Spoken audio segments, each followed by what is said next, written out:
लग्नपंगत असो किंवा सणासुदीचे दिवस किंवा अगदी संध्याकाळचे साधे जेवण असो, अगदी घराघरात बनवला जाणारा आणि सगळ्यांच्याच आवडीचा असा मोकळा-मोकळा परंतु मऊसूत आणि अगदी घासाघासात छान मसाल्याची चव लागणारा, मन तृप्त करणारा मसाले भात कसा करायचा ते बघणार आहोत.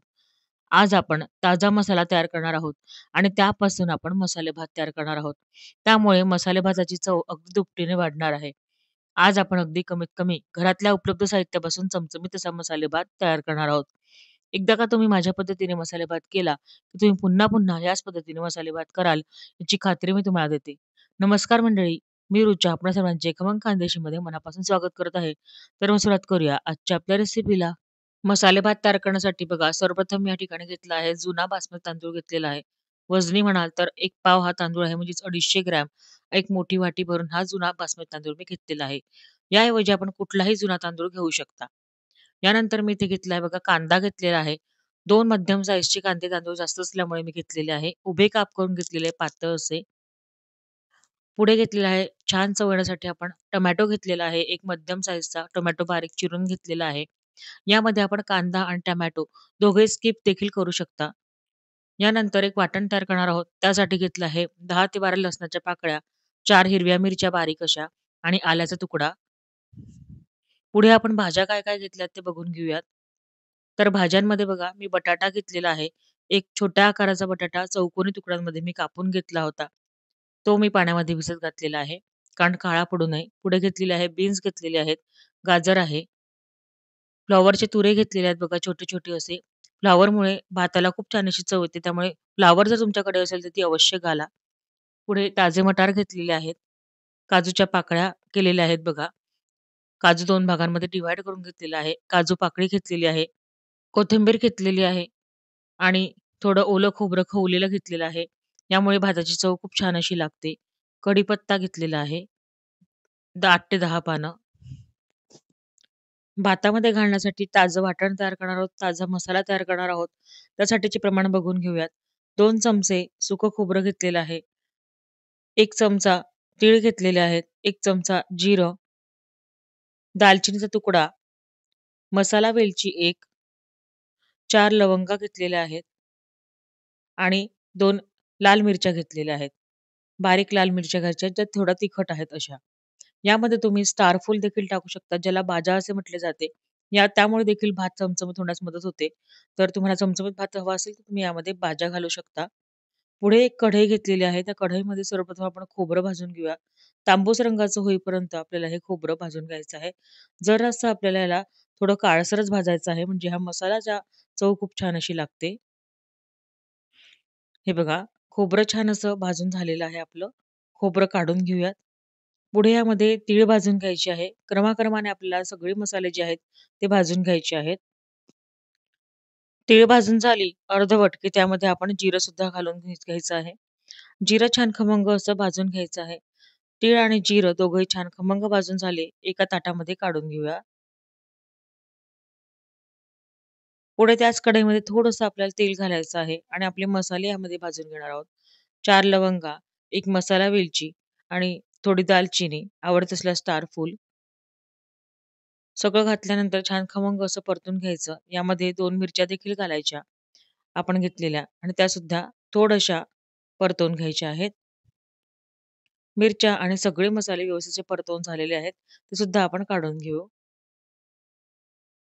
आपले मसाले थंड होतात तोपर्यंत बघा दुसरीकडे आपण तांदूळ धुवून निथळत ठेवला आहे आणि आता ह्या तांदळासाठी पाणी किती गरम करायचं ते बघून घेऊयात. तांदळाच्या दुप्पट म्हणजे ज्या वाटीने आपण तांदूळ मोजला होता, त्याच वाटीने आपण 2 वाट्या पाणी घेणार आहोत. 2 वाट्या फुल भरून पाणी घ्यायचं आहे आणि हे पाणी आपल्याला उकळण्याकरता ठेवायचं आहे.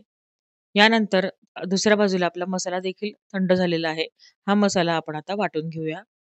अगदी बारीक असा छान मसाला वाटून घ्यायचा आहे. कोरडा मसाला वाटून घ्यायचा आहे. बघा, अगदी सुरेख वासाचा, अगदी ताजा असा आपला मसाला वाटून तयार झालेला आहे. मसाले भात करायला घेऊया. त्यासाठी मी एक घेतलं आहे जाडबुडाचं पितळी पातेलं. आज मी पातेल्यामध्ये भात करणार आहे. आपण याऐवजी कुकरमध्ये देखील भात करू शकता. तर आपण 2 पळ्या शेंगदाणा तेल यामध्ये घातलेलं आहे. तेल छान कडकडीत तापलं, की त्यामध्ये आपण मोहरी घालून घेऊया. मोहरी फुलली, की त्यामध्ये जिरं सुद्धा फुलवायचं आहे. कढीपत्त्याची पानं टाकायची आहेत. यानंतर मटार टाकायचे आहे. मटार थोडेसे आपण या ठिकाणी व्यवस्थित शिजवून घेणार आहोत. कारण असे की आपण जर मटार नंतर टाकले तर ते शिजत नाहीत आणि कच्चे-कच्चे लागतात. त्यामुळे मटार थोडे फोडून घ्यायचे आणि थोडे फुटले की त्यामध्ये आपण काजू पाकळी घालून घेणार आहोत. काजू पाकळी घातल्यानंतर तिला छान असं तपकिरी रंगाचं सोनेरी रंगावर तळून घ्यायचं आहे. यानंतर काजू पाकळी तळून झाली की त्यामध्ये आता आपण कांदा घालून घेऊ. कांदा सुद्धा छान असा मंद आचेवर आपल्याला खमंग असा परतवून घ्यायचा आहे. छान असा होऊ द्यायचा आहे. कांदा छान खमंग असा परतवून झालेला आहे. यामध्ये पुढे आपण लसूण, अद्रक आणि हिरवी मिरचीचं जे वाटण केलेलं होतं, ते वाटण घालून घेऊ. ते सुद्धा छान असं खमंग परतवून घ्यायचं आहे. या वाटणामुळे मसाला भाताची चव खूप छान अशी येते. वाटण छान परतलं गेलेलं आहे. यानंतर यामध्ये आपण हळद घालून घेऊ. हळद थोडी परतवून झाली, की त्यामध्ये आपण क्रमाक्रमाने सगळ्या भाज्या घालून घेणार आहोत. फरसबी, गाजर, बटाटा, यानंतर फ्लॉवरचे तुरे, सगळ्या भाज्या तेलामध्ये छान हाय गॅस करून म्हणजे थोडा मोठा गॅस करून आपल्याला खमंग अशा परतवून घ्यायच्या आहे. मीठ घालून परतायचे आहे म्हणजे भाज्यांना देखील चव लागते. जितक्या भाज्या आपण छान परतू तितकं छान असं त्यांच्यामध्ये चव उतरते मसाल्याची. यानंतर टोमॅटो घालून घ्यायचा आहे. टोमॅटो सुद्धा लगेचच यामध्ये परतला जातो आणि त्याला सुद्धा तेल सुटण्यास मदत होते. हाय फ्लेमवर या भाज्या साधारण 10 मिनिटभर तरी आपल्याला परतवून घ्यायच्या आहे. थोडं आपण यावर झाकण ठेवू आणि मध्यम आचेवर या भाज्या 1-2 मिनिटं शिजवून घेऊया. झाकण ठेवल्यानंतर 1-2 मिनिटं परतवून झाल्यानंतर भाज्यांना बघा, खूप छान असं तेल देखील सुटलेलं आहे. वाफ देखील दिली गेलेली आहे आपल्या भाज्यांना. यामध्ये पुढे आपण आता तांदूळ टाकून घेऊया. निथळत ठेवलेला तांदूळ आपण यामध्ये परतवून घ्यायचा आहे सर्वप्रथम. सगळा तांदूळ यामध्ये टाकून घेतला, की ते या भाज्यांमध्ये आणि तेलावर छान असा हा तांदूळ हळुवारपणे मध्यम टू हाय फ्लेमवर परतवून घ्यायचा आहे. म्हणजे भात मोकळा-मोकळा शिजण्यास मदत होते. शिवाय भाताची चव देखील खूप छान अशी होते. ही टूप तुम्ही नेहमी करता लक्षात ठेवा, की भात घातल्यानंतर म्हणजेच तांदूळ घातल्यानंतर तांदूळ छान भाज्यांमध्ये परतवून घ्यायचा. म्हणजे सुटसुटीत असा आपला मसाले भात किंवा कुठलाही पुलाव असा तयार होतो. यामध्ये तयार केलेला जो आपला ताजा मसाला होता, जे वाटण आपण तयार केलेलं होतं, तो कोरडा मसाला आपण यामध्ये घालून घेतला आहे. तो सुद्धा छान असा परतवून घ्यायचा आहे. म्हणजे सर्वत्र आपला मसाला संपूर्ण आपल्या तांदळांना लागला जाईल. मसाला छान आता लागलेला आहे बघा सर्वत्र आपल्या तांदळाला. त्यामध्ये गरम केलेलं उकळतं पाणी आपलं 2 वाट्या जे होतं, ते आपण घालून घेणार आहोत.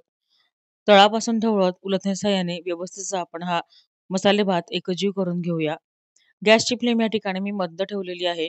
मंद आचेवर आपल्याला छान हलवत जात हा मसाले भात छान व्यवस्थित असा एकजीव करून घ्यायचा आहे. भात एकजीव झालेला आहे. सर्वत्र मसाले व्यवस्थित एकजीव झालेले आहे.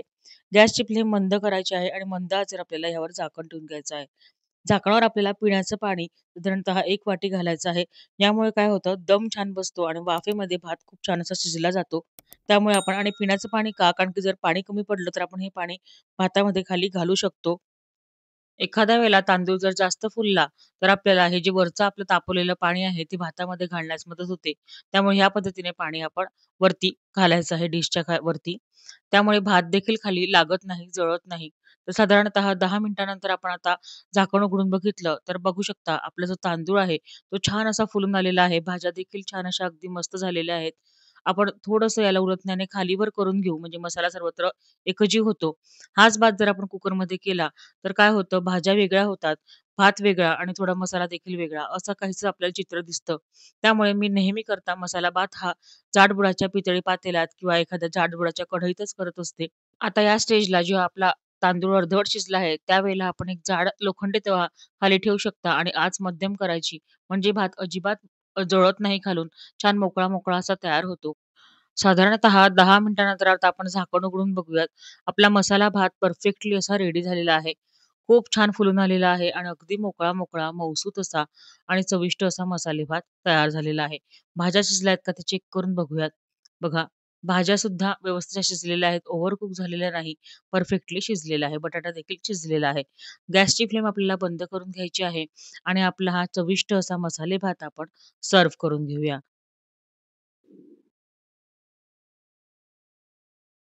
तर छान अशी पत्रावळी घेतलेली आहे बघा. त्यामध्ये रायता केलेला आहे मस्त कांदा, टोमॅटो घालून, लोणचं, सोबतीला पापड आणि त्यावर छान असा मसाले भात. लग्न पंक्तीतला हा मेनू इतका सुरेख लागतो. तुम्ही कधीही संध्याकाळच्या वेळेला बेत म्हणून करू शकता. सणासुदीनंतर जे आपण गोडाधोडाचं करतो, खातो त्यावेळेला कंटाळा येतो स्वयंपाक करायचा, त्यावेळेला तुम्ही करू शकता.